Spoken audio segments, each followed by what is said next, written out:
Mr. President, when it comes to the actions of government, it's often legislation that grabs the headlines. But it's equally important to be aware of what a presidential administration does with its regulatory power. With the modern expansion of the regulatory state, presidents have a tremendous amount of power to affect our economy and federal policy through regulation. And President Biden's made aggressive use of regulatory power to push his agenda and to burden our economy in the process. President Biden's big spending habits are well known. The $1.9 trillion American Rescue Plan spending spree that he signed into law, the trillions of dollars in new government spending he's proposed and pushed for over the course of his administration. But his carelessness with taxpayer dollars is not limited to legislative initiatives. President Biden has also pushed through regulations costing almost $360 billion and requiring 220 million hours of paperwork. 220 million hours of paperwork. Now, that's a big compliance burden, Mr. President, and a good reminder of the fact that regulations have consequences. Consequences for individual Americans, consequences for American businesses, and consequences for our economy.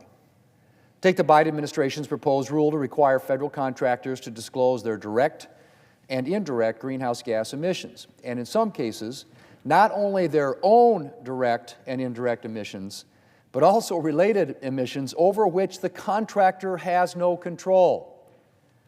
This rule is not only impractical, it's unclear how contractors would even begin to gauge emissions over which they have no control, but it's likely to be both costly and burdensome. By the government's own reckoning, the rule would cost affected small businesses more than $600 million over the first 10 years. And the National Federation of Independent Business notes that the actual cost is likely to be much higher. With compliance costs like this, why would any small business want to apply for a federal contract? And this is just one of a number of costly regulations the Biden administration has put in place, or is attempting to put in place to advance its extreme environmental agenda. A new rule from the Environmental Protection Agency that will require a drastic reduction in nitrogen oxide emissions from heavy-duty vehicles is not only likely to substantially raise the price of new trucks, it could drive some smaller trucking companies out of business entirely, which would be problematic at any time, but is especially problematic given the supply chain problems that we're still experiencing. A proposed rule to prohibit the sale of cooktops that consume more than a certain amount of energy per year would likely make roughly half of the gas stoves currently sold in the United States illegal and could threaten manufacturers with substantial losses, to say nothing of the way it could limit options for Americans, a substantial number of whom opt for gas stoves. Then there's the Obama-era Waters of the United States rule that President Biden's Environmental Protection Agency has resurrected. The WOTUS rule would give the federal government sweeping jurisdiction over most water features on private property, including things like irrigation ditches, ephemeral streams, and even prairie potholes. The Supreme Court is currently considering a case concerning the federal government's authority over the Clean Water Act, the outcome of which stands to nullify or make obsolete much of the Biden WOTUS rule. But if the WOTUS rule goes into effect, farmers, ranchers, and other private landowners could see parts of their land rendered useless for months while the federal government determines what restrictions to impose. Landowners could also be faced with huge compliance costs, and the value of their land could plummet. There are also the Biden administration's oil and gas regulations, which are likely to cost all Americans money by driving up energy prices.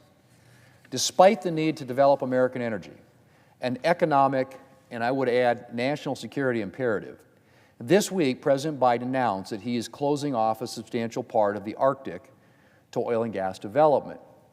Now, while I'm pleased that he did approve the Willow project this week, he has undercut that approval with these new restrictions.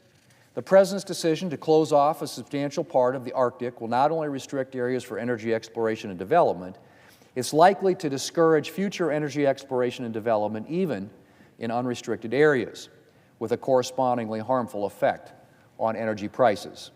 And as if that weren't enough, yesterday the EPA piled on with another rule that targets electricity production and industry in 23 states, and threatens to shut down essential power sources that help guarantee a reliable supply of electricity to American homes and businesses.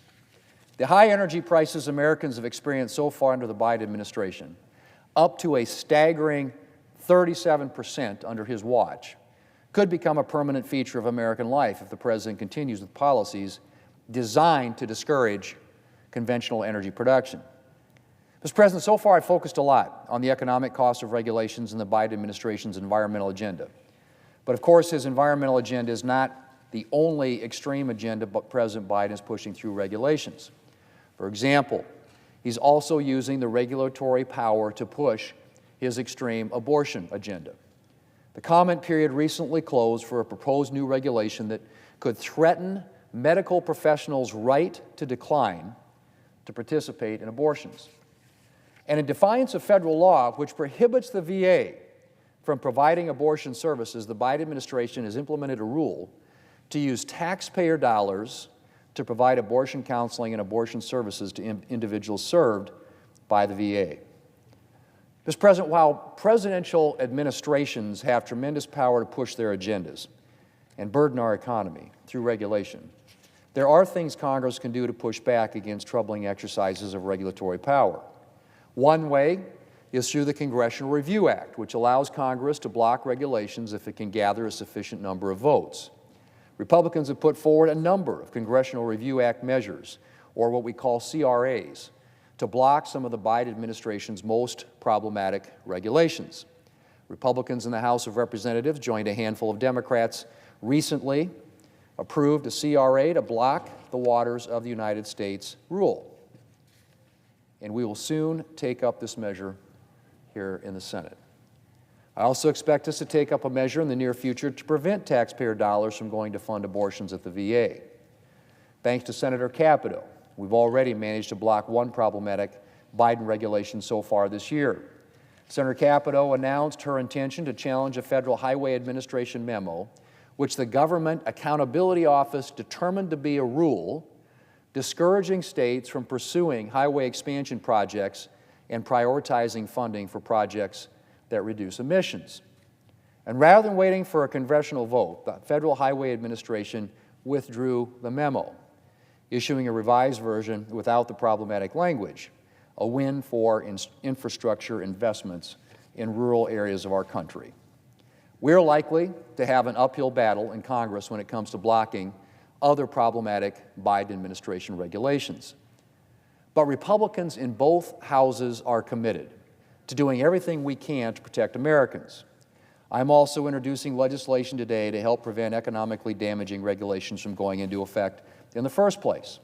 My bill, the Regulatory Transparency Act, would require federal agencies to conduct a more transparent and objective analysis of the impact a proposed regulation would have on the economy, especially on small businesses. It would also require agencies to justify the need for the regulation and consider other, less burdensome ways of meeting the same goal. And importantly, it would require agencies to consider whether a sunset date for the regulation would be appropriate, which could help reduce the long-term buildup of irrelevant or outdated federal regulations. Mr. President, there's a lot more that I could say about the regulations the Biden administration has implemented or is trying to put in place, but I'll stop here. Suffice it to say that President Biden has made use of the regulatory system to advance an agenda that will negatively affect our nation. And I will continue to do everything I can to push back against the Biden administration's many troubling regulations and to protect our economy and the American people from the regulatory burden the administration has put in place. Mr. President, I yield the floor.